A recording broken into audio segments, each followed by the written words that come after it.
بسم اللہ الرحمن الرحیم۔ لاہور میں ایک شخص کا نام شریف گھی والا تھا جس کا دیسی گھی کا تھوک کا کاروبار تھا۔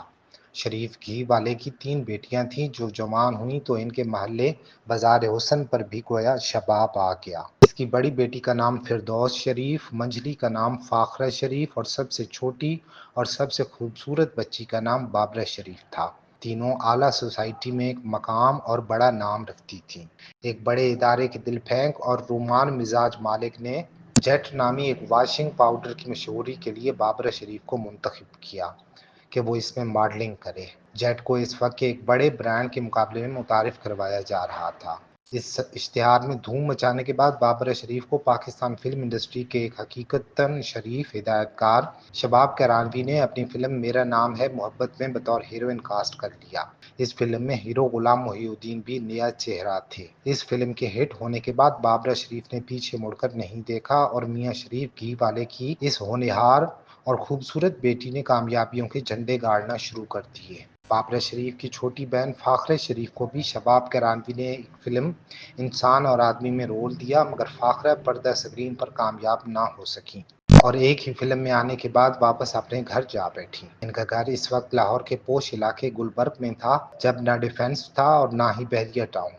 اب یہ گھرانہ بابرہ شریف کے حوالے سے جانا جاتا تھا۔ فلمی ہیروئنوں کو زوال بھی آتا ہے، کسی کا متبادل اس سے بھی خوبصورت چہرہ آ جاتا ہے، کوئی سیٹ پر دیر سے آنے اور فلم ساز و دیگر عملے کو تنگ کرنے کی وجہ سے بھی ناپسندیدہ ہو جاتی ہے، اور کسی کی جیسے ہی کوئی فلم فلاپ ہو جائے تو قسمت بھی اس سے روٹھ جاتی ہے، مگر بابرہ شریف سے کوئی ایک غلطی بھی نہ ہوئی۔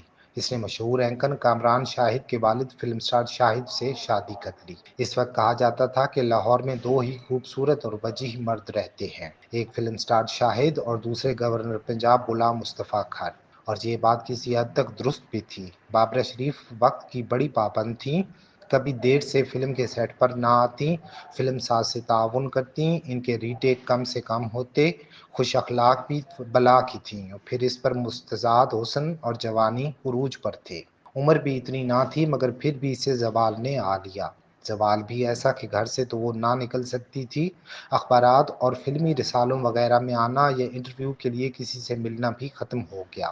بابرہ شریف آج بھی اپنے MM عالم روڈ گلبرگ والے گھر میں گزرے شاندار وقتوں کی یاد میں کھوئی رہتی ہیں، اور پالتو جانوروں اور پرندوں کے ساتھ وقت گزارتے اور ان کے ساتھ کھیلتے نہ جانے مقدر سے کیا کیا گلے شکوے کرتی ہیں۔